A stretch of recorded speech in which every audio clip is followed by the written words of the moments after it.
The plasma cannons fired again, painting the darkness of space with streams of superheated death. The Talarian defense platforms returned fire desperately, their outdated weapons barely scratching the shields of the massive warships bearing down on them. One by one, the platforms exploded in brilliant flashes of light, each one taking hundreds of Talarian soldiers with it into the void. War Marshal Thexvor watched the destruction from the bridge of his flagship with cold satisfaction. The Talarian Confederacy had been foolish to resist. They always resisted at first. They always fell in the end. 300 years of conquest had taught him this simple truth. The strong devoured the weak. The Krell Dominion was strong. Everyone else was prey. Status report, Thexvor commanded, his multiple eyes scanning the holographic display that showed the battle in real time. His second-in-command stepped forward, his scales gleaming under the red lighting of the bridge. 17 orbital platforms destroyed, 23 remaining. Their planetary shields are holding, but calculations show they will collapse within the hour. Resistance is weakening, Thexvor nodded. It was always the same pattern. The prey species would fight with everything they had, burning through their resources in desperate defense. Then their shields would fail. Then their cities would burn. Then the survivors would beg for mercy. Sometimes he granted it. Most times he did not. It depended on his mood and whether the species had anything useful to offer the Dominion. The Talarians were a peaceful species. They had focused their civilization on art, philosophy, and scientific research. Their contributions to galactic understanding of quantum mechanics were significant. Their poetry was considered among the finest in known space. Their military, however, was pathetic. They had a few dozen outdated warships and some defensive installations. Against the 200 vessels of Thexvor's fleet, they might as well have been throwing rocks. Open a channel to the planet, Thexvor ordered. Let us see if they have gained wisdom yet. The communications officer worked his console, and within moments a holographic image appeared before Thexvor. It showed an elderly Talarian, his silver fur matted with stress, his large eyes filled with exhaustion. Ambassador Kellis, the leader of the Talarian Confederacy. Thexvor had researched him. A diplomat who had spent his entire life working toward peace and cooperation among the species of the galaxy. How disappointed he must be to learn that peace was an illusion. War Marshal, Kelly said, his voice steady despite the situation. Please, this destruction serves no purpose.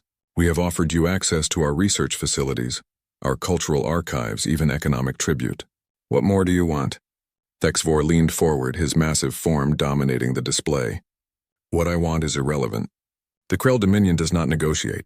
You will surrender completely and unconditionally. Your people will be integrated into the Dominion. Your military will be disbanded. Your government will be dissolved. Your worlds will serve the Empire. This is not a negotiation. This is a statement of reality. Kellis closed his eyes for a moment.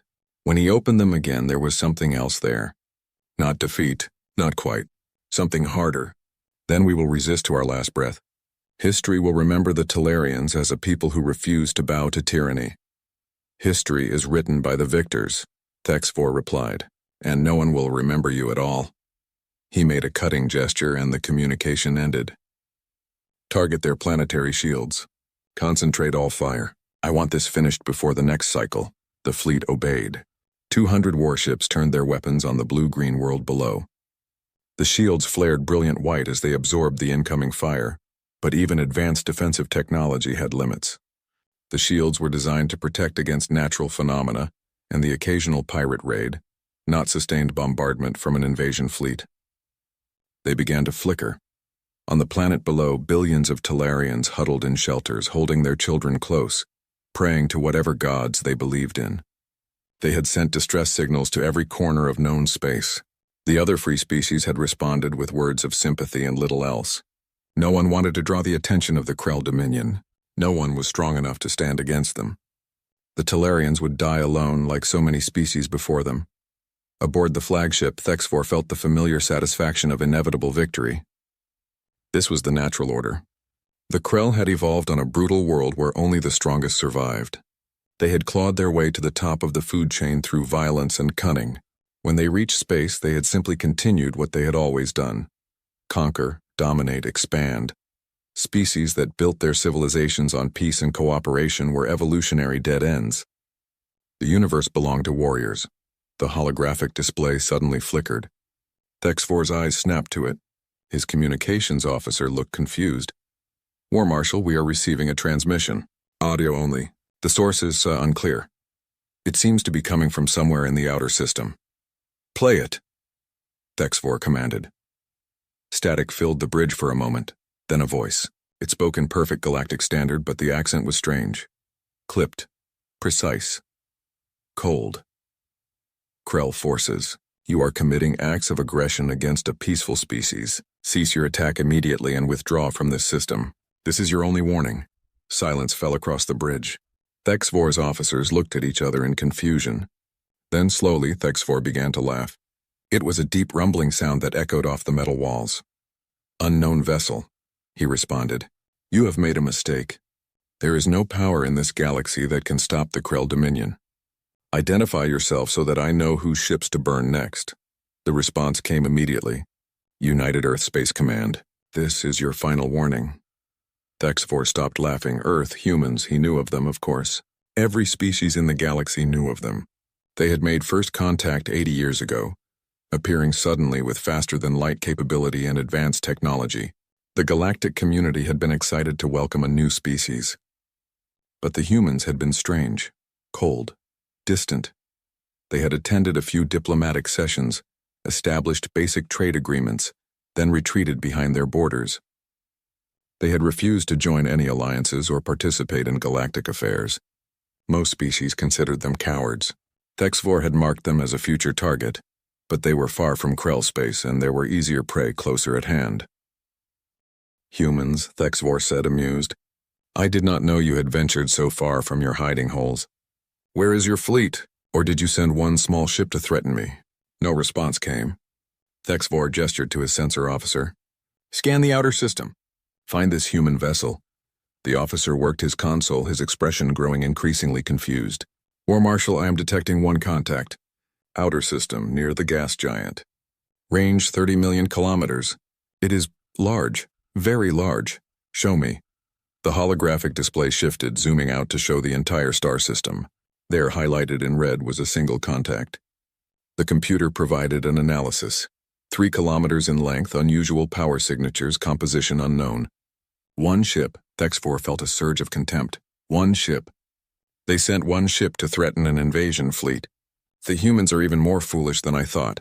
He opened a channel. Human vessel. You have interrupted Krell military operations? Leave now, or you will be destroyed along with the Talarians. Negative, the human voice responded. We are coming to you. Recommend you use the time to reconsider your position. The contact on the display began moving. Fast. Faster than any ship Thexvor had ever seen. It was crossing the distance between the outer system and Talarian Prime at speeds that should have been impossible.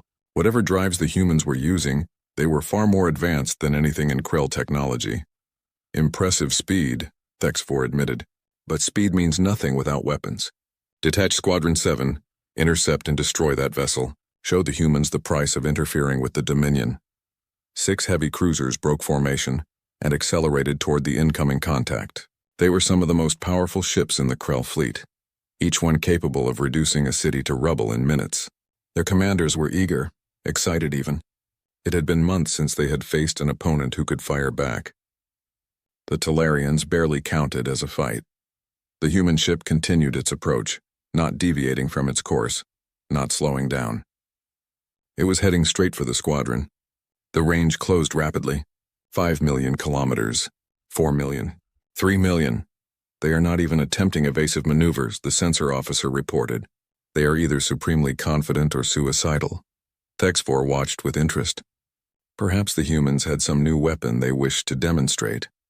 Let them try. Krell shields had been refined through centuries of warfare. Krell armor could withstand plasma fire, missiles, and kinetic strikes. The humans would learn that new tricks meant nothing against proven superiority. The squadron opened fire at 2 million kilometers. Plasma cannons unleashed their fury, sending superheated bolts of death across the void.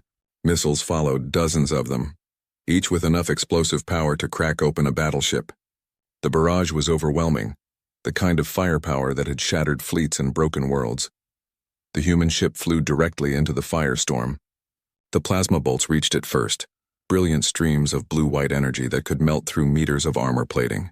They hit the human vessel and simply vanished. Not absorbed, not deflected. Vanished. As if they had passed into another dimension. The missiles followed a second later, detonating against something invisible that surrounded the ship. Nuclear fire bloomed in space, bright enough to blind unprotected eyes. When the light faded, the human ship was still there, unchanged, undamaged, still coming. On Thexvor's bridge, officers stared in disbelief. The sensor officer's voice was shaking. "War Marshal, their shields are operating on principles I cannot identify. Our weapons are not penetrating. They are not even slowing down." The human ship was now 1 million kilometers from Squadron 7. Thexvor opened a channel to the squadron commander. "All ships concentrate fire. Maximum power. Bring that vessel down." The 6 cruisers fired again, this time emptying their magazines, burning through their plasma reserves, launching every missile they carried. The space between them and the human ship became a wall of destruction. Nothing could survive that. Nothing. The human ship emerged from the barrage untouched, and then it fired back. The first indication was a flash of light from the human vessel's bow. Then the lead Krell cruiser exploded. No warning, no visible projectile. One moment it was there, shields up, armor intact. The next moment it was a rapidly expanding cloud of debris and atmosphere. The ship behind it tried to turn, but another flash came from the human vessel.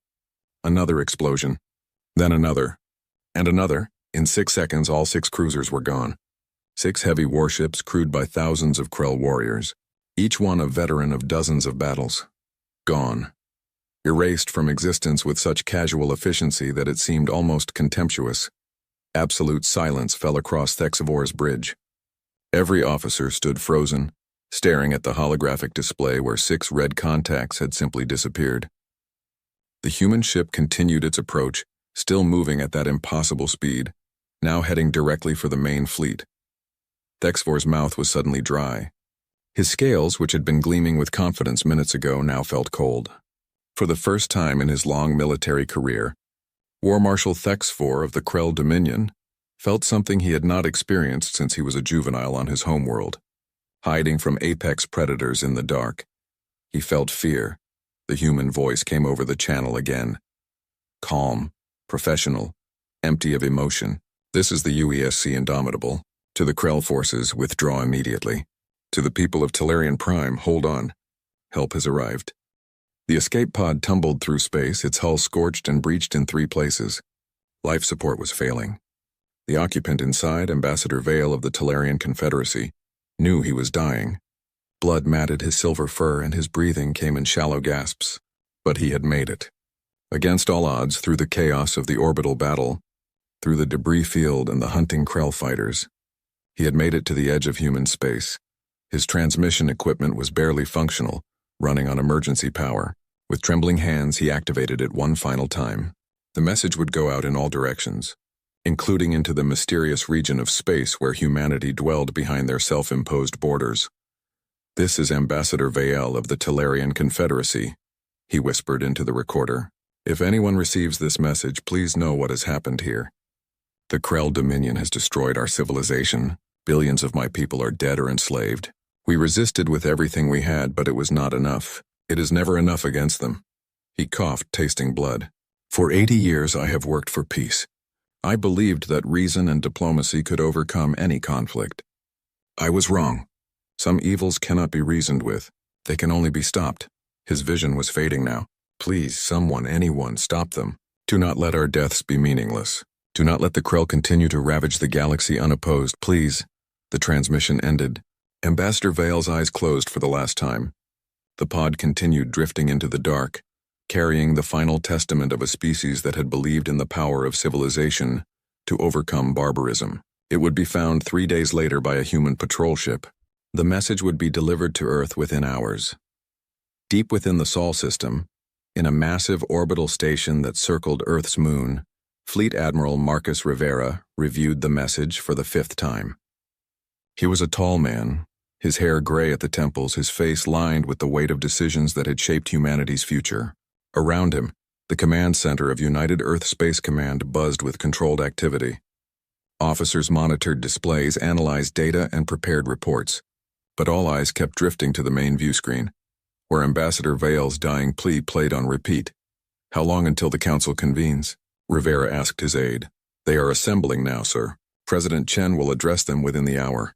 Rivera nodded. For 80 years, this moment had been anticipated. Humanity had not hidden from the galaxy out of fear or weakness. They had withdrawn to prepare. Earth's history was soaked in blood, millennia of warfare and conflict that had nearly destroyed their species multiple times. When humans had developed faster than light travel and encountered other civilizations, they had seen something terrifying in the stars. They had seen themselves. The Krell Dominion was humanity's past reflected back at them. An aggressive, militaristic empire that solved problems through conquest and violence. Earth's leaders had made a decision then. They would not join the cycle of galactic politics and warfare until they were ready. Until they had mastered not just the technology of war, but the wisdom to use it responsibly. Until they could be certain they would not become the very thing they feared, so humanity had built in secret. They had taken every lesson learned from thousands of years of human conflict and poured it into their military development. They had created ships unlike anything the galaxy had seen. Weapons that operated on principles other species had not discovered, and they had waited, training and preparing, building a force that could stand against any threat. Not to conquer, not to dominate, but to protect. The intercom chimed. "Admiral Rivera, the council is ready for you." Rivera straightened his uniform and walked into the council chamber. 50 representatives from Earth's unified government sat in concentric circles around a central platform. At the head sat President Sarah Chen, a woman whose grandmother had been among the first humans to make contact with alien life. She looked at Rivera with dark, intelligent eyes that missed nothing. "Admiral," she said, "we have all seen Ambassador Vale's message. We have also received reports that the Talarian homeworld shields have failed. Krell ground forces are beginning their invasion. The Senate has debated and we have reached a decision. It is time." Rivera felt something settle in his chest. Relief. Purpose. "I understand, Madam President. You are authorizing military intervention?" "We are authorizing the defense of innocent life," Chen replied. "The Krell Dominion has ravaged the galaxy for 3 centuries. They have destroyed dozens of civilizations and enslaved billions. They believe might makes right. They believe no one can stand against them. Today we teach them a different lesson." She stood, and the entire council rose with her. "Deploy the Indomitable. Show the galaxy what humanity stands for." "But Admiral," her voice became harder, edged with steel, "we are not going out there to become another empire. We intervene to stop tyranny, not to replace it with our own. Is that understood?" "Perfectly, Madam President. Then go. And God go with you." 3 hours later, the UESC Indomitable prepared for departure from its hidden berth in the outer reaches of the Sol system. Captain Sarah Chen stood on the bridge of the massive warship, watching as the final pre-launch checks were completed. She was no relation to the president, but she shared the same fierce determination and sense of duty. At 42 years old, she was young for a capital ship commander, but her record spoke for itself. She had fought in the Unification Wars, the final conflicts that had united Earth under a single banner. She understood war in all its horror and necessity. The Indomitable was humanity's masterpiece. 3 kilometers of cutting-edge technology, powered by fusion antimatter hybrid drives that could accelerate the massive vessel to speeds that defied traditional physics. Its hull was composed of layered composite armor that could absorb and distribute kinetic impacts. Its shields operated on principles of spatial distortion, creating zones where conventional energy weapons simply ceased to exist. Its weapons were equally revolutionary. Railguns that could accelerate tungsten projectiles to 15% of light speed. Missiles with artificial intelligence guidance systems that could outthink any countermeasure. Directed energy weapons that could burn through any known armor. But it was not the technology that made the Indomitable special. It was the crew. 2,000 men and women drawn from every nation and culture on Earth. They represented the best of humanity, its courage, its ingenuity, its determination to stand against darkness. They had trained together for 5 years, becoming not just a crew but a family. They trusted each other. They trusted their ship. And they trusted their captain. "All stations report ready," her first officer said. Commander James Park had served with Chen for 10 years. They communicated with looks as much as words. Right now his expression was one of grim determination, mixed with barely suppressed excitement. They were about to change the course of galactic history. Chen activated the ship-wide intercom. "All hands, this is the captain. You know why we are here. You know what we have been built to do. For 80 years, humanity has watched the galaxy burn. We have prepared for this moment. Today we stop watching. Today we act. Our mission is to relieve the Talarian homeworld and end the Krell assault. We will not be gentle. We will not show the Krell the mercy they have denied others. But we will be just. We fight not for conquest, but for justice. Not for glory, but for those who cannot fight for themselves. Remember your training. Trust your shipmates, and know that Earth is watching and proud." She paused. "Helm, take us out." The Indomitable's drives flared to life and the massive warship began to move. It cleared the asteroid field that had hidden it and pointed its bow toward the distant stars. The journey to Talarian Prime would take 3 days at maximum FTL velocity. 3 days for the galaxy to tremble. 3 days for the Krell to realize that the balance of power had just shifted. On the bridge, Chen stood before the main view screen, watching the stars elongate as the ship jumped to faster-than-light speeds. She thought about Ambassador Vael's message, about his belief in peace and diplomacy. She wished he could have been right. She wished the universe was kind enough that reason alone could overcome evil, but she had seen too much to believe in such comforting lies. Evil existed, tyranny existed, and sometimes the only way to protect the innocent was to meet violence with overwhelming force. "Captain," the communications officer called out, "we are receiving multiple transmissions from various species across known space. They are all asking the same question: who are we and where are we going?" Chen allowed herself a small smile. "Tell them the truth. Humanity is leaving isolation. We are entering the galactic community, and we are going to Talarian Prime." She turned to face her bridge crew. "Let the word spread. Let the Krell hear it. Let every species that has suffered under their cruelty hear it. The age of unopposed tyranny is over." The Indomitable raced through the void, a dark arrow aimed at the heart of injustice. Behind it, Earth watched and waited. Ahead at Talarian Prime, War Marshal Thexfor had received reports of the single human warship heading his way. He had ordered the survivors of Squadron 7 to return to the main fleet. He had seen the recordings of their destruction, watched the impossible ease with which the human ship had obliterated 6 heavy cruisers. Part of him, the part that had risen through the ranks through intelligence rather than just brutality, whispered that he should withdraw, that he should report this new threat to the Dominion High Command. That fighting this battle might be a mistake. But War Marshal Thexivor had not conquered 47 worlds by listening to caution. He had 200 ships under his command. 200 warships crewed by thousands of experienced warriors, armed with weapons that had broken countless defenses. One human ship, no matter how advanced, could not stand against such odds. It was mathematically impossible. He would destroy this human vessel and teach Earth a lesson about interfering with the Krell Dominion. Then once the Talarians were subjugated, he would personally lead an expedition to human space. He would show them what happened to species that opposed the natural order. Thexivor smiled, his sharp teeth glinting in the red light of his bridge. Let the humans come. Let them throw their single ship against his fleet. He would add their burning wreckage to the debris field around Talarian Prime. One more example of Krell supremacy. 3 days passed. The Indomitable emerged from FTL at the edge of the Talarian system. Captain Chen looked at the tactical display and felt her jaw tighten. The planet below was burning. Krell ground forces had established multiple beachheads. Cities that had stood for millennia were now smoking ruins. The Krell fleet maintained orbital positions, their weapons trained on population centers, ready to bombard any resistance into submission. "Scan complete," the tactical officer reported. 200 Krell vessels in various classes. Flagship identified as the Ravager, Thexvor's command ship. They have detected us and are repositioning into a defensive formation. "Good," Chen said quietly. "Let them prepare. Open a channel to the Krell flagship." A moment later, the view screen flickered to life, showing War Marshal Thexivor. He was massive, his reptilian features dominated by cold, calculating eyes. When he spoke, his voice dripped with contempt. "So you have finally arrived, human. I'm almost disappointed. I expected a fleet. Instead, you send one ship.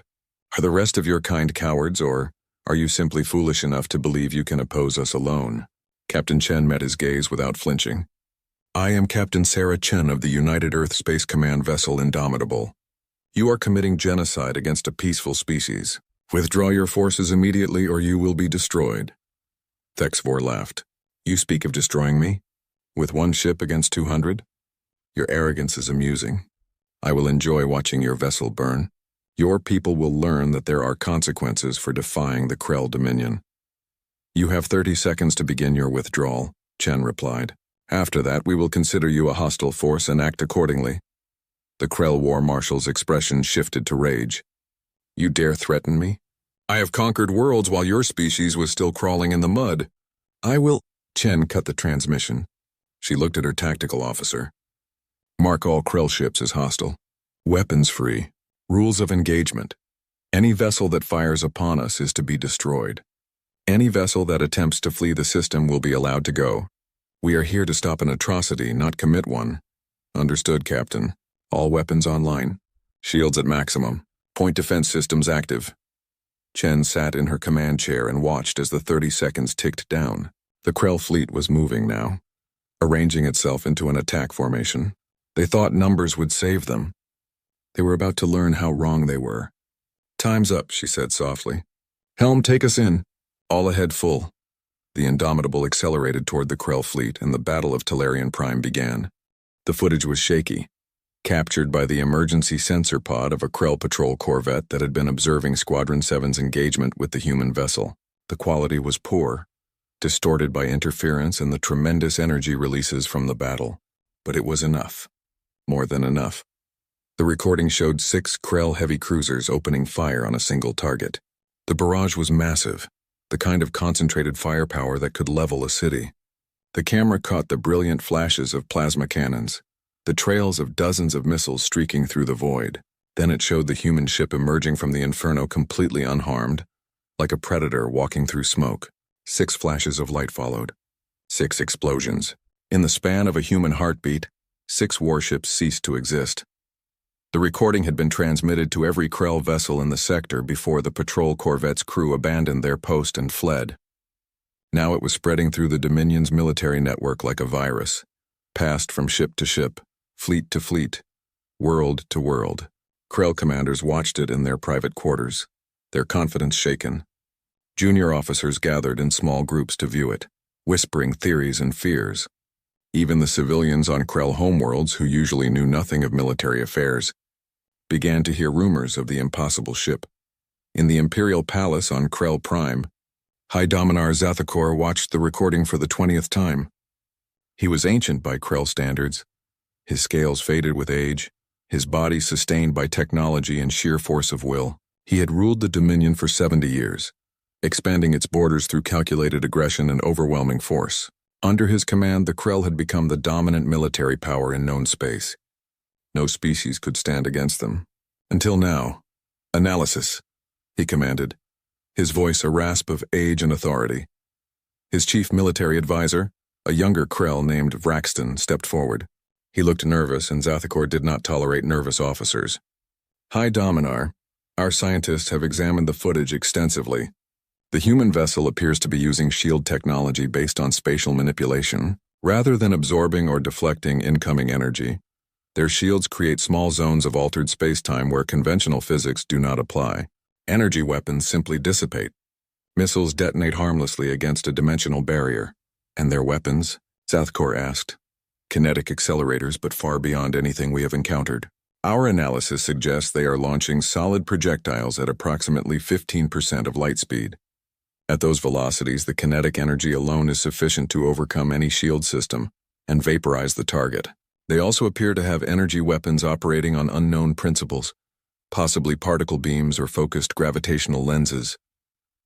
Zathakor was silent for a long moment. Technological superiority can be overcome through numbers and tactics. We have always adapted to new threats. What troubles me is not what they have, but why we did not know they had it. Fraxton hesitated. The humans had been isolationists since first contact. They refused all attempts at technological exchange or military alliance. Intelligence reports suggested they were a minor power, possibly afraid of galactic politics. Intelligence was wrong, Zathkor said coldly. The humans were not hiding because they were weak. They were hiding because they were strong. They were watching us, studying us, preparing for us. He turned away from the recording, his mind racing through scenarios. What is the current situation at Talarian Prime? War Marshal Thexvor has assembled his full fleet of 200 vessels. He is confident that concentrated fire will overwhelm the human ship's defenses. The human vessel is currently entering the inner system. Engagement is expected within hours. And if Thexvor fails, Vraxton's scales rippled with discomfort. High Dominar, the possibility of one ship defeating an entire fleet is, answer the question. If he fails, we will have lost our forward position in that sector. More critically, we will have demonstrated vulnerability. Species that currently fear us may see an opportunity to rebel. Our subject worlds could rise up. The other major powers may form alliances against us. Zathkor nodded slowly. Then Thexvor must not fail. Send orders to the nearest 3 fleets. They are to proceed to Talarian Prime immediately. If the human ship survives Thexvor's assault, they will find themselves facing not 200 vessels but 800. We will demonstrate that no matter how advanced their technology, they cannot stand against the full might of the Krell Dominion. While the Krell Empire scrambled to respond to the new threat, the rest of the galaxy was having its own crisis. The footage from Squadron 7's destruction had not remained confined to Krell military channels. Within 24 hours, it had been intercepted by intelligence services across known space. Within 48 hours, it was being broadcast on public news networks. Within 72 hours, every species capable of viewing visual media had seen it. On the Vortan homeworld, a species that had been fighting a guerrilla war against Krell occupation for 15 years, resistance leaders gathered to watch the recording. When it ended, the room erupted into chaos. Some called it a fake propaganda designed to give false hope. Others believed it was real and argued for immediate uprising. Still others counseled caution, warning that one human ship did not constitute a galactic power shift. In the end, a compromise was reached. They would wait. They would watch what happened at Talarian Prime. But they would also prepare. If the humans could truly stand against the Krell, if they could truly offer protection to other species, then the resistance would reach out. They would ask for help. And if the humans refused, or if they proved to be false hope, then the Vortan would continue their lonely fight as they always had. Similar conversations were happening on dozens of worlds. The Kellan Protectorate, a loose confederation of species on the Krell border, convened an emergency council. The Zephyr Collective, a highly advanced but pacifist species, debated whether to break their neutrality. The Thanic Empire, one of the few powers strong enough to potentially challenge the Krell but too cautious to risk open war, suddenly found themselves recalculating their strategic position. The human ship had changed everything, and it had not even fought its main battle yet. On Talarian Prime, in the ruins of what had once been the capital city, a group of survivors huddled in a makeshift shelter. They had managed to evade the Krell ground forces by hiding in the old subway tunnels beneath the city. There were maybe 200 of them, from children to elderly, all that remained of a city that had once housed 10 million. A young Talarian named Kira checked her salvaged communicator for the 100th time. She had been a graduate student studying xenolinguistics before the invasion. Now she was just trying to survive. The communicator was barely functional, but it could still pick up broadcasts. For days, it had been filled with Krell victory announcements and demands for surrender. But now something had changed. Everyone quiet. She called out, "I am picking up something. It is on all frequencies." The other survivors gathered around as Kira adjusted the settings. Static filled the tunnel, then a voice. It spoke in perfect Talarian, the accent strange but understandable.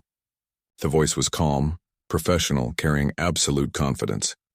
"People of Talarian Prime, this is Captain Sarah Chen of the United Earth Space Command vessel Indomitable.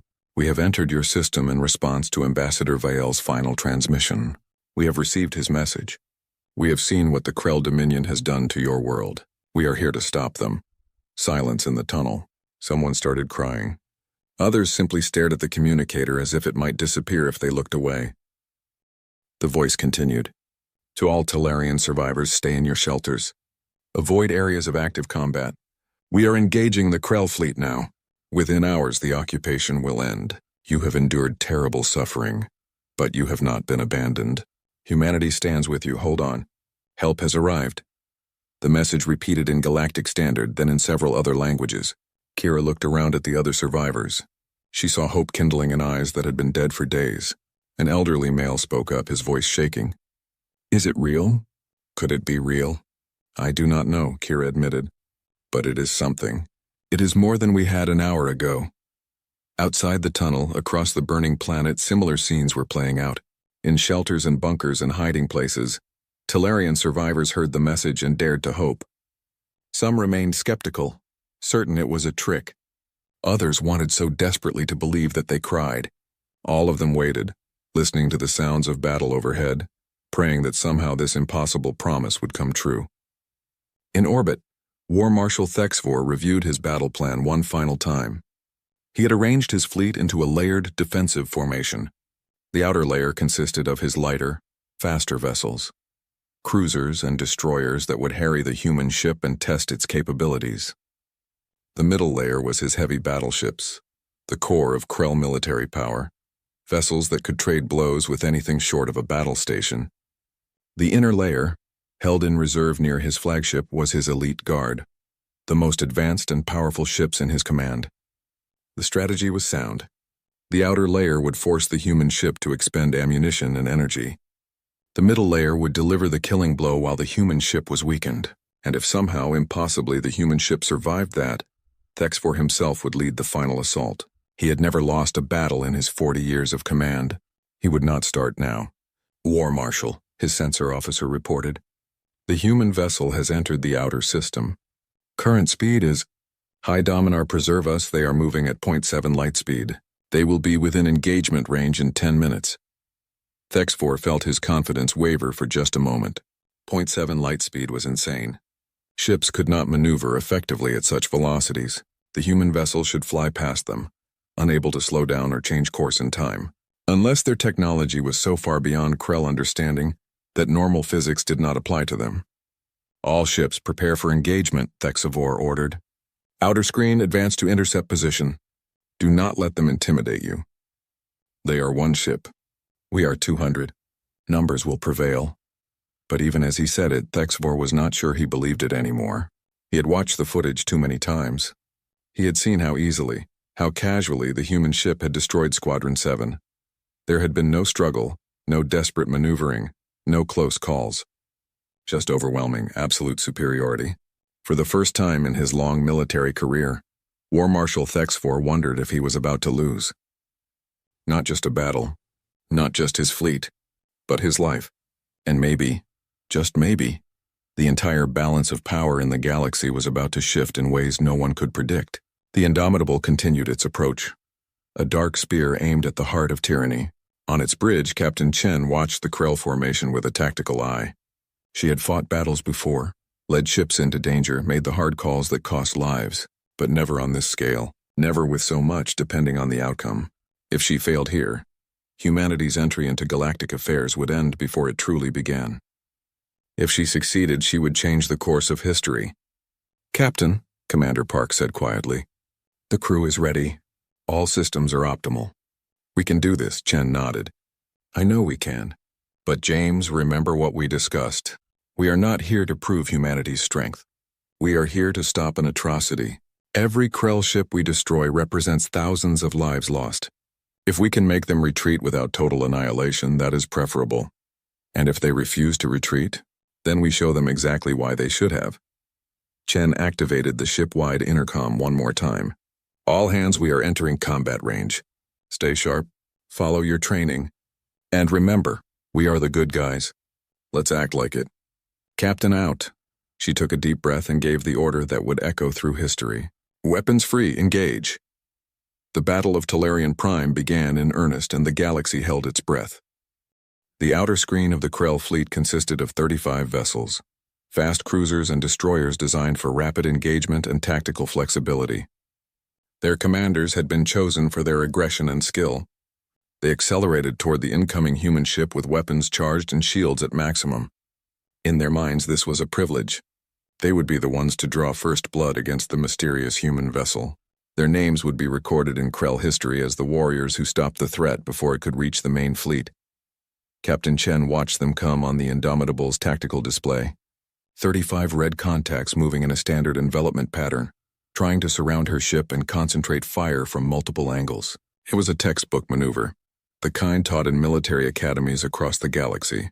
Against a conventional opponent, it would have been effective. Tactical assessment, Chen ordered. Her tactical officer, Lieutenant Commander Ramirez, studied his displays. They are maintaining formation but spreading out to maximize firing angles. Estimate contact in 90 seconds. At current closing speeds, we will be in their effective weapons range in 45 seconds. Recommended response. Point defense systems should handle their primary weapons. Suggest we return fire at 30 seconds to give them time to reconsider. Negative, Chen replied. We fire only when fired upon.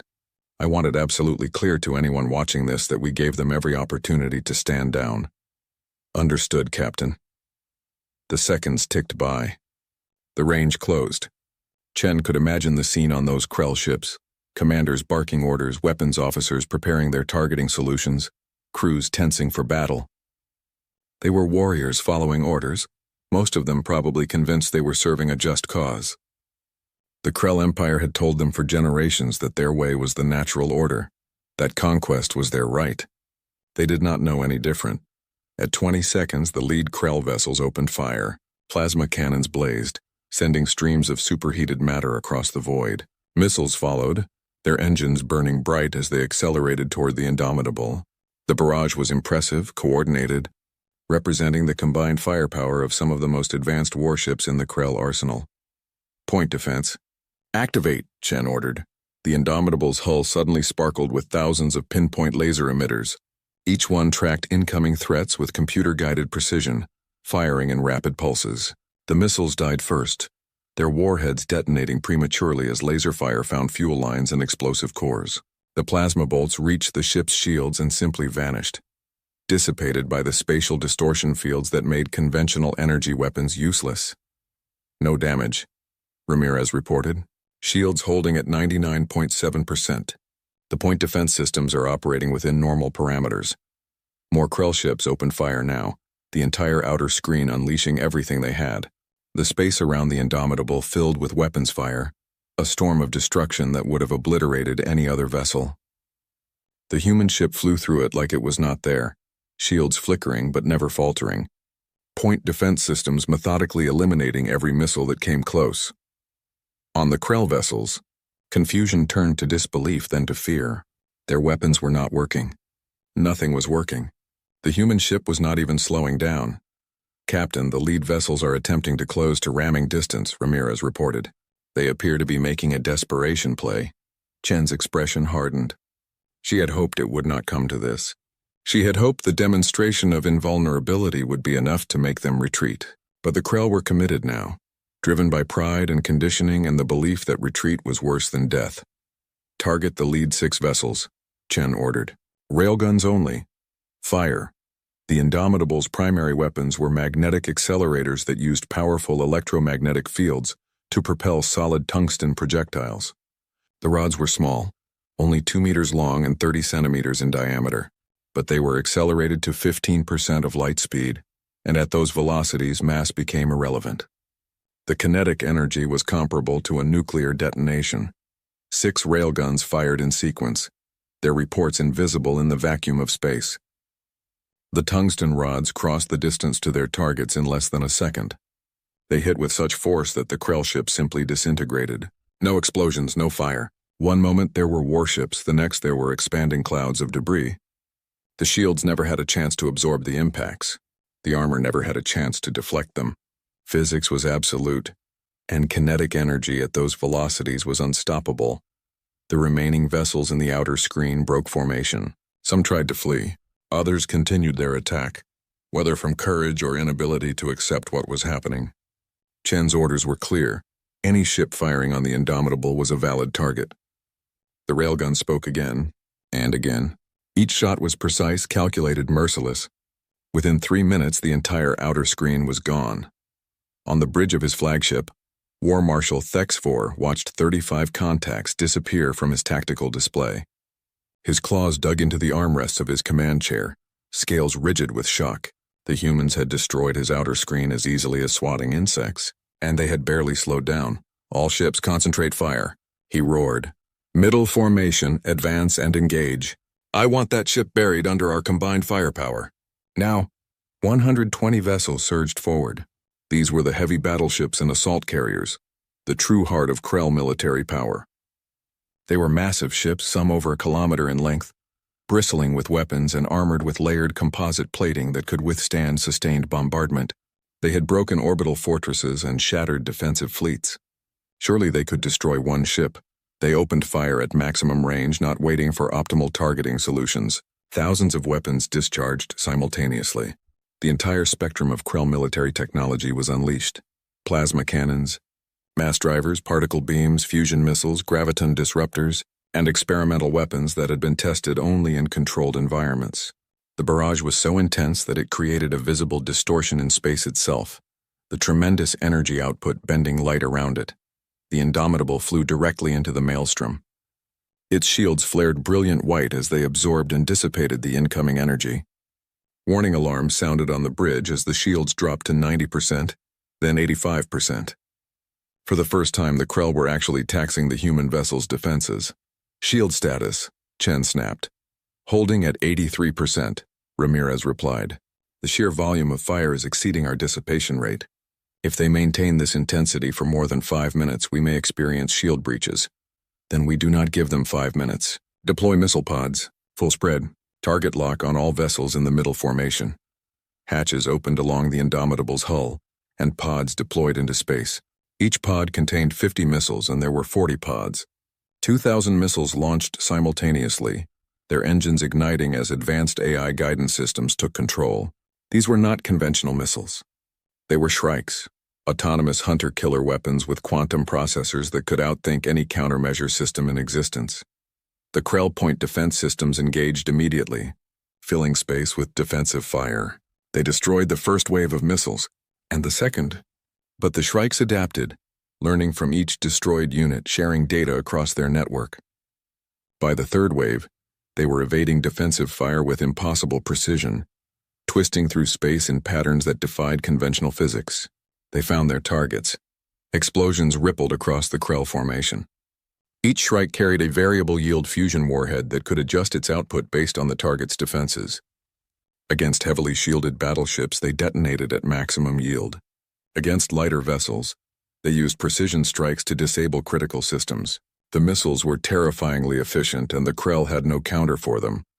20 vessels died in the first 30 seconds. 40 more were crippled, their engines destroyed or their weapons offline. The Krell formation dissolved into chaos as ships tried to maneuver away from the missile swarm, while still maintaining fire on the Indomitable. Railguns, target the remaining capital ships, Chen ordered. Energy weapons, suppress their point defense systems. The Indomitable's directed energy weapons were coherent particle beams that could burn through armor like paper. They lanced out across the battlefield, targeting the defensive emplacements on Krell ships. Without point defense, the vessels were vulnerable to the continuing missile strikes. Without shields, they could not withstand the railgun bombardment that followed. The middle formation lasted 4 minutes and 37 seconds. When it was over, 90 vessels were destroyed outright. 20 were dead in space, powerless and drifting. 10 had managed to retreat, their commanders making the rational choice to flee rather than die pointlessly. Captain Chen felt sick. She had just killed tens of thousands of beings. They had been attacking her ship, trying to kill her crew. But they were still living creatures following orders. War was ugly.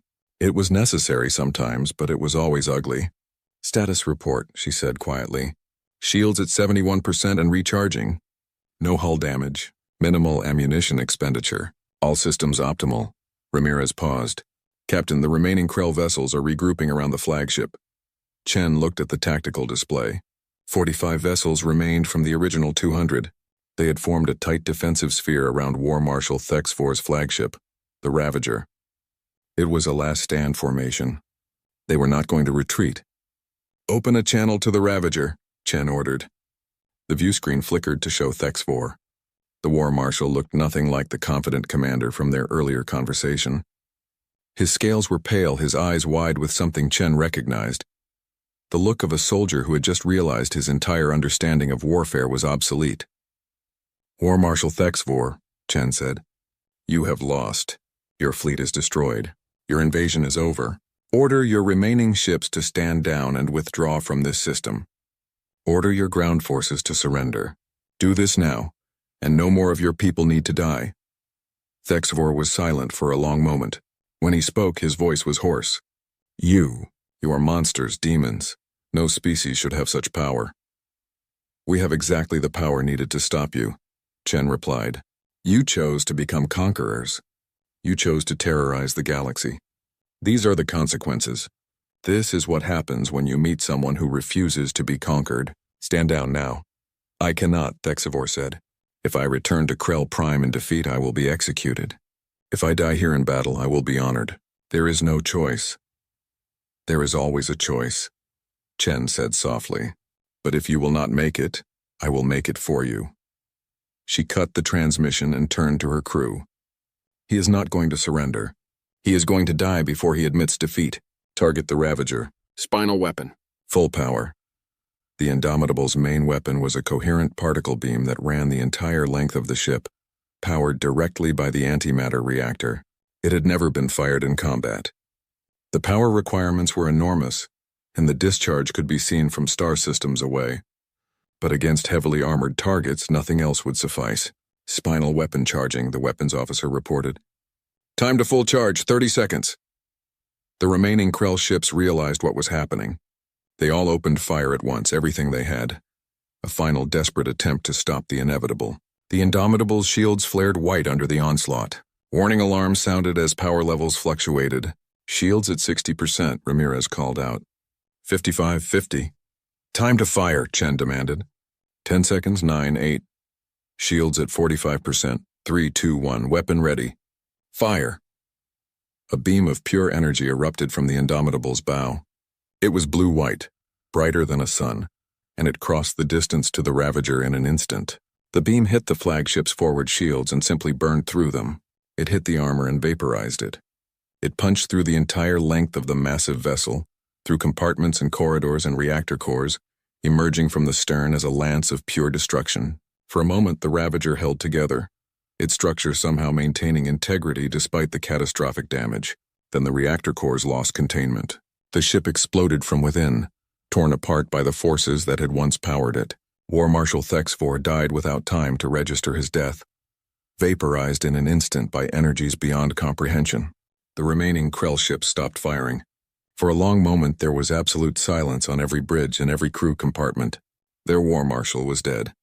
Their fleet was destroyed. And the human ship still floated in space, damaged but functional, its weapons still trained on them.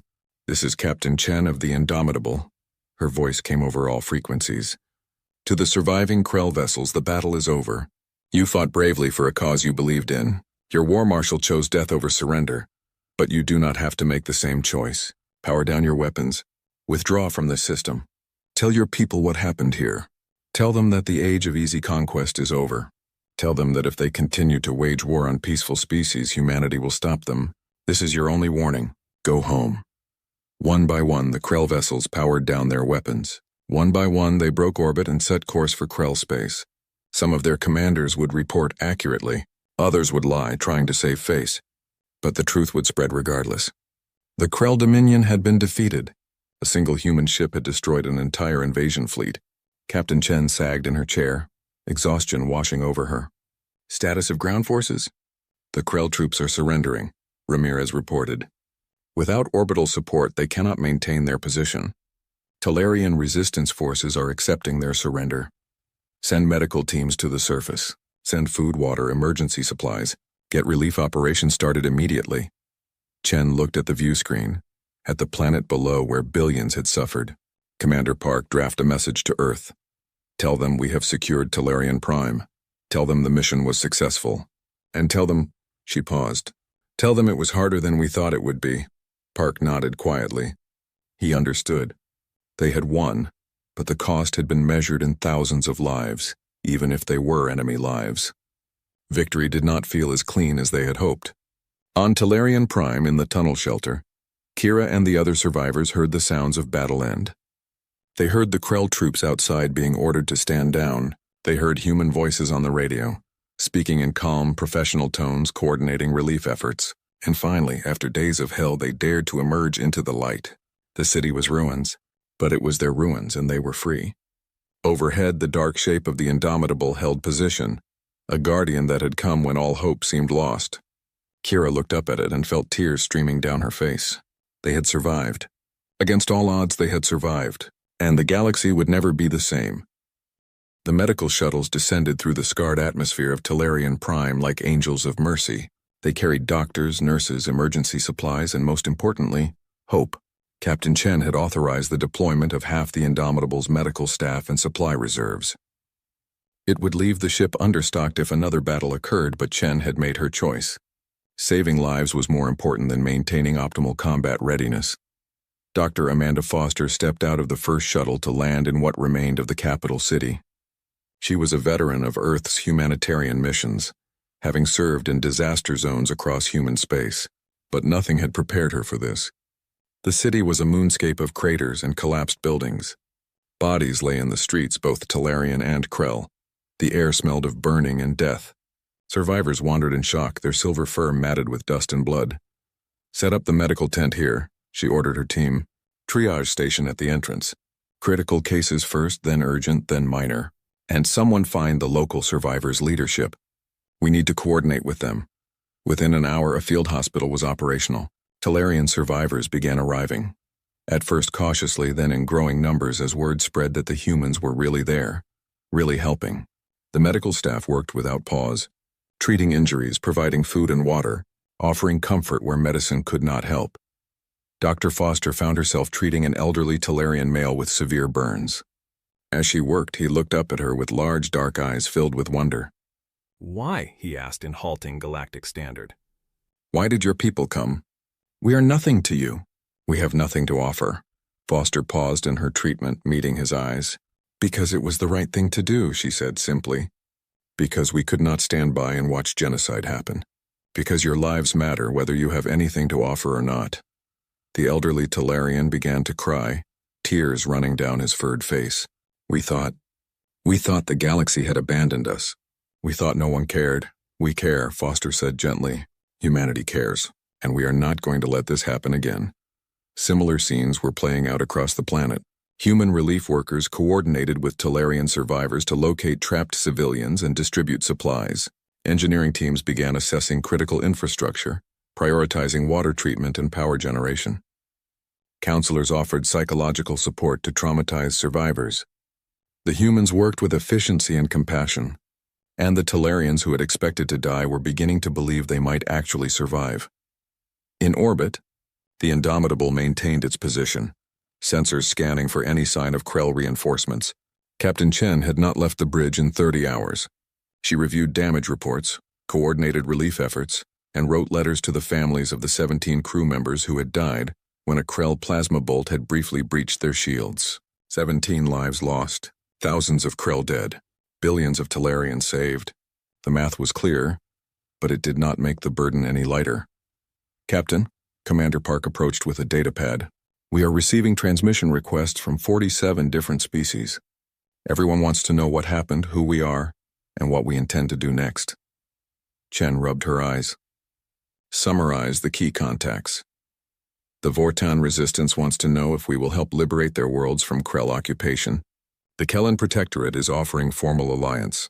The Zephyr Collective wants to meet to discuss philosophy and ethics of intervention. The Thanic Empire is... Actually, I'm not sure what they want. Their message is very carefully worded to commit to nothing while expressing interest in everything. Politicians," Chen muttered. "What about the Krell?" Park's expression darkened. "No official contact from Krell Prime. But we are intercepting a lot of internal Krell communications. Their high command is in chaos. Some factions want to immediately launch a retaliatory strike against human space. Others are arguing for caution. There are reports of uprisings on 3 Krell-controlled worlds. The Dominion is fracturing." "Good," Chen said. "The whole point of this operation was to demonstrate that tyranny has consequences. If we can break the Krell Empire without fighting more battles, that is preferable." She stood, her joints protesting after hours in the command chair. "Schedule a general broadcast. It is time to explain to the galaxy what humanity's intentions are. 2 hours later, every major news network in known space was carrying the same feed. Captain Sarah Chen stood on the bridge of the Indomitable, her uniform crisp despite the recent battle, her expression calm but determined. Behind her, the planet Terran Prime was visible through the viewscreen, a wounded world beginning to heal. "People of the galaxy," Chen began. "I am Captain Sarah Chen of the United Earth Space Command. 80 years ago, humanity made first contact with galactic civilization. We were welcomed, and we appreciated that welcome. But we also saw something that troubled us deeply. We saw a galaxy where the strong preyed upon the weak, where tyranny was tolerated because fighting it was too dangerous, where peaceful species lived in constant fear of the next invasion." She paused, letting her words sink in. "Humanity has a long and difficult history. For thousands of years we fought among ourselves. We know what war looks like. We know what tyranny does to those who live under it. We have been both victims and perpetrators of terrible acts. We withdrew from galactic affairs not because we were afraid, but because we wanted to be certain that when we emerged, we would do so as protectors, not as another conquering empire." Chen gestured to the planet behind her. The Terran Confederacy did nothing to deserve what happened to them. They were a peaceful, advanced civilization dedicated to art and science and philosophy. The Krell Dominion attacked them not because the Talarians were a threat, but simply because they could, because the Krell believed might made right. We have proven today that they were wrong. She leaned forward slightly, her voice becoming harder. "Let me be absolutely clear about humanity's position. We will not tolerate genocide. We will not stand by while peaceful species are conquered and enslaved. We will not allow the strong to prey upon the weak without consequence. Any species that wages aggressive war, any empire that seeks to dominate through force, any power that commits atrocities against civilian populations will face humanity's response, and our response will be swift and overwhelming." A moment of silence, then her expression softened. "But humanity is not here to rule you. We are not here to build our own empire. We are here to help build a galaxy where every species can live in peace and dignity. We offer protection to those who need it. We offer aid to those who suffer. We offer alliance to those who share our values. But we do not demand obedience. We do not seek tribute. We simply ask that you treat each other with the respect and compassion that all sentient beings deserve." Chen straightened. "In the coming days, we will be sending diplomatic envoys to worlds across the galaxy. We will work with your governments to establish mutual defense agreements. We will share technology and knowledge to help build a better future. And we will stand ready to defend those who cannot defend themselves. The age of unopposed tyranny is over. A new age begins today. An age where peace is defended with strength, where justice is backed by force, and where no species needs to face extinction alone." She saluted, a very human gesture that would become iconic across the galaxy. "This is Captain Sarah Chen of the UESC Indomitable. We stand with you. Thank you." The transmission ended. Within minutes, it was being replayed on every inhabited world. Within hours, it had been translated into thousands of languages. Within days, it would become one of the most watched and analyzed speeches in galactic history. Scholars would debate its implications. Politicians would argue about its promises. But ordinary beings across the galaxy, those who had lived in fear of the next invasion, heard something else in Chen's words. They heard hope. On Krell Prime, High Dominar Zathkor watched the speech 3 times. Then he summoned his military council. The chamber was tense, filled with officers who had built their entire careers on Krell superiority. That superiority had just been shattered by a single human warship. "Analysis," Zathkor demanded. His intelligence chief, a cautious female named Sekvara, spoke first. "High Dominar, our projections indicate that humanity possesses at least a dozen vessels of the Indomitables class. If their technology is uniformly this advanced, a direct military confrontation would be inadvisable." "Inadvisable?" General Craxton slammed his fist on the table. "They destroyed our fleet. They humiliated us. We cannot let this stand. We must strike back with overwhelming force." "With what force?" Sekvara asked coldly. "Every analysis of the battle shows that our weapons are ineffective against their defenses. Their weapons are far superior to ours. They can cross the galaxy faster than we can. If we attack them, they will do to our homeworlds what they did to our fleet at Terran Prime." Craxton started to respond, but Zathkor raised a hand for silence. What are our options? Sekvara pulled up a holographic display. We see 3 possibilities. First, we attempt to match their technology through accelerated research and development. This could take decades and requires resources we may not have, especially with the current uprisings. Second, we seek alliance with other major powers to counter the human threat. The Thanic Empire might be interested, though they are unlikely to commit fully. Third, she hesitated. Third, we change our approach entirely. Explain, Zathkor ordered. The human captain made clear they will not tolerate aggressive expansion. But she also said they do not seek to rule.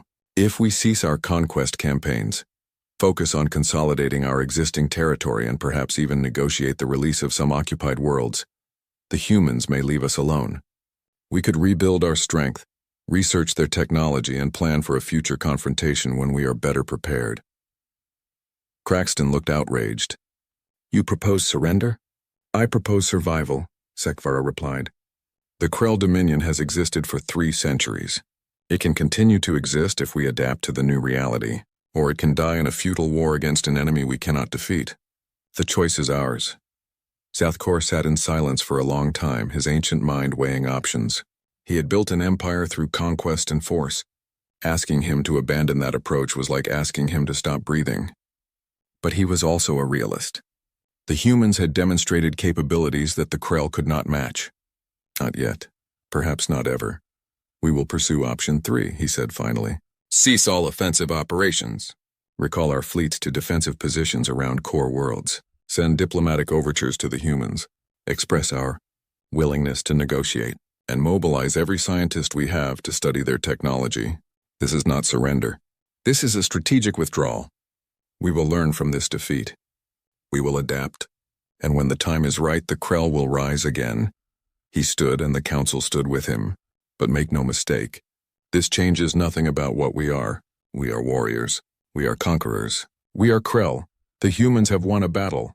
They have not won the war. That war simply begins now, and it will be fought over years and decades.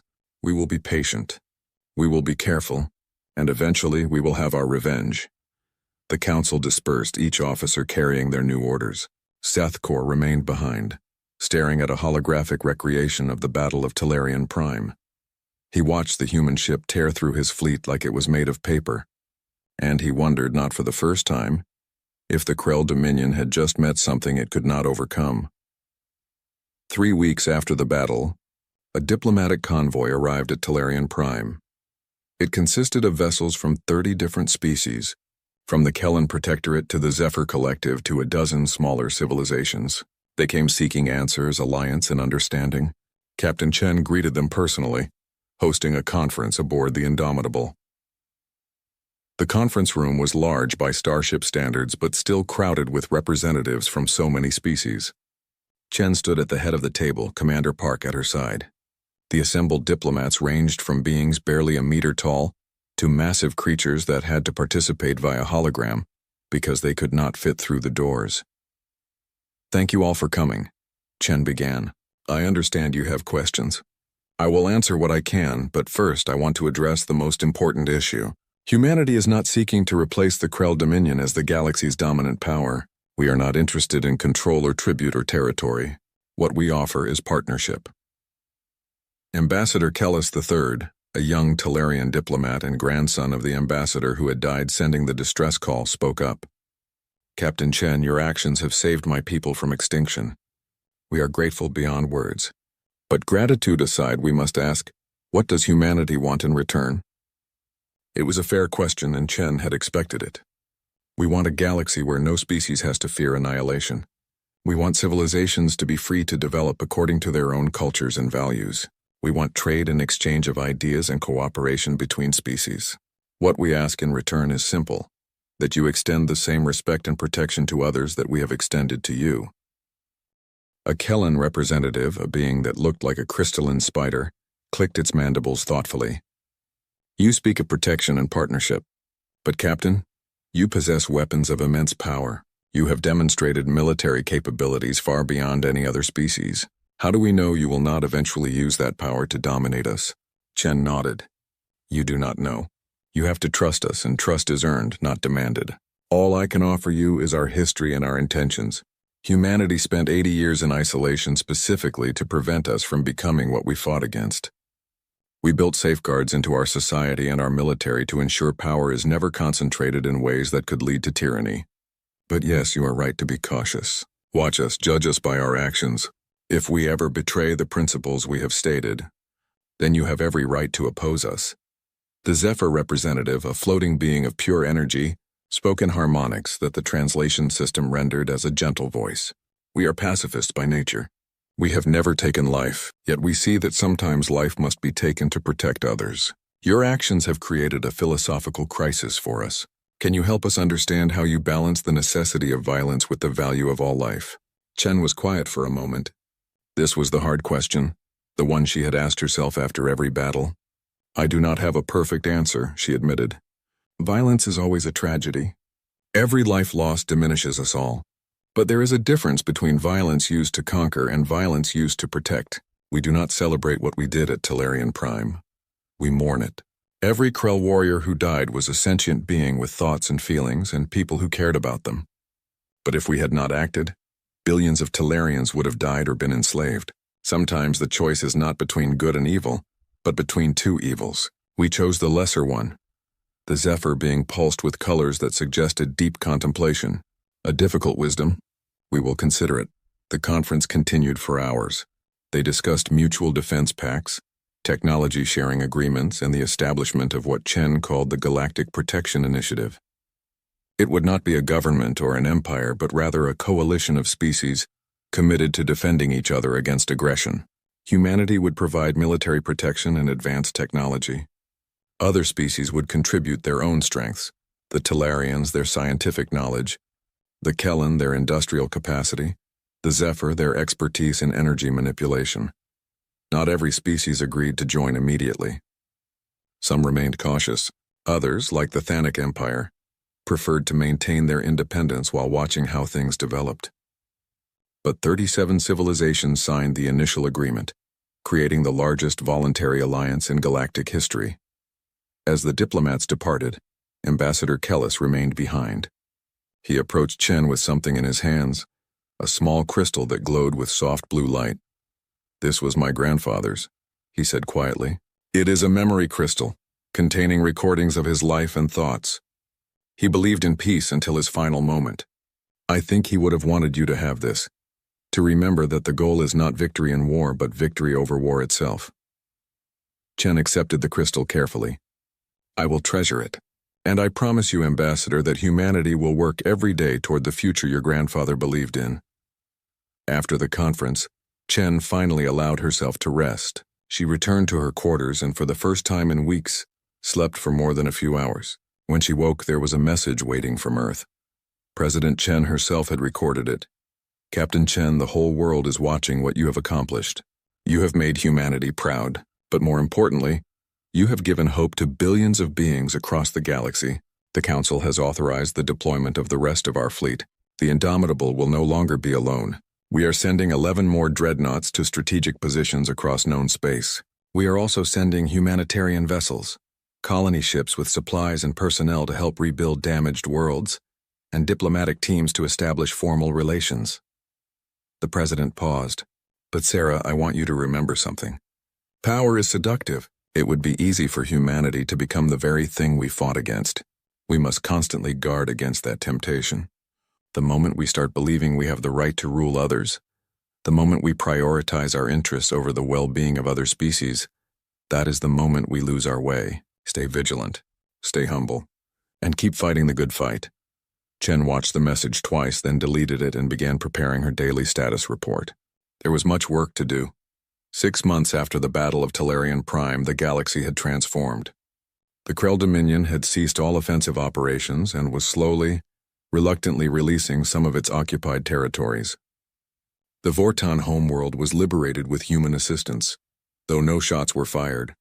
The Krell garrison simply surrendered when a human dreadnought arrived in orbit. Uprisings on Krell-occupied worlds became increasingly common. Most succeeded with minimal bloodshed, as local Krell forces chose discretion over futile resistance. The Dominion was contracting, becoming smaller and more defensive. High Dominar Zathkor remained in power, but his influence was waning. Younger Krell began questioning the old ways, wondering if there might be a better path than endless conquest. The Galactic Protection Initiative established peacekeeping stations in strategic locations. Human warships patrolled known space, responding to distress calls and mediating disputes, but they also brought teachers, engineers, and medical personnel. Wherever human ships went, they left behind not just military power, but genuine assistance. On Talarian Prime, the capital city was being rebuilt. Human construction techniques combined with Talarian architectural aesthetics were creating something new and beautiful from the ashes. The population was recovering, both physically and emotionally. Children who had hidden in tunnels during the invasion were now playing in parks again. Art and music returned to the streets. Life was reasserting itself. Kira, the young linguist who had survived in the subway tunnels, now worked as a liaison between the Talarian government and human relief operations. She had learned to speak English fluently, and had even visited Earth as part of a cultural exchange program. She would never forget the horror of the invasion, but she chose to focus on building the future rather than dwelling on the past. 20 years later, the galaxy was almost unrecognizable. The Galactic Protection Initiative had grown to include over 200 species. Peace was not universal. There were still conflicts, disputes, and occasional acts of aggression, but large-scale warfare had become rare. The threat of human intervention was usually enough to prevent it. The Krell Dominion had transformed as well. A new generation of leaders, including High Dominar Zathkor's granddaughter Seklira, had embraced a different path. They maintained their warrior culture, but redirected it toward exploration and protection rather than conquest. Krell forces now served in the Galactic Protection Initiative alongside former enemies, their combat skills used to defend rather than oppress. The change had not been easy. There were hardliners on both sides who resisted. There were incidents and setbacks, but slowly, painfully, the galaxy was learning to live differently. In the military academy on Earth's moon, a new class of officers stood at attention as their instructor, now Admiral Sarah Chen, addressed them. Her hair was gray now, her face more lined, but her eyes still held the same determination. "You are about to take command of the most powerful warships in the galaxy," she told them. "That power comes with immense responsibility. You will have the ability to destroy worlds, to end civilizations. You must never forget that with great power comes the duty to use it wisely. Our mission is not to dominate the galaxy, but to protect it. Not to impose our will, but to defend those who cannot defend themselves."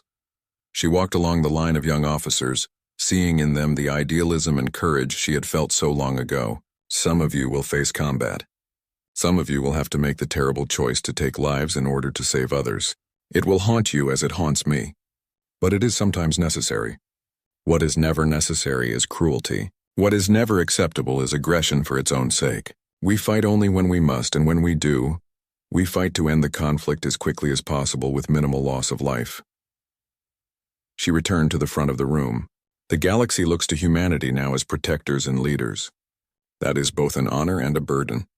We did not seek this role, but we have accepted it, and we will fulfill it with honor, courage, and compassion. You are the next generation of that promise. Do not let us down. Do not let the galaxy down, and most importantly, do not let yourselves down." The officers saluted, and Chen returned the gesture. As they filed out to their assignments, she felt a mix of pride and worry.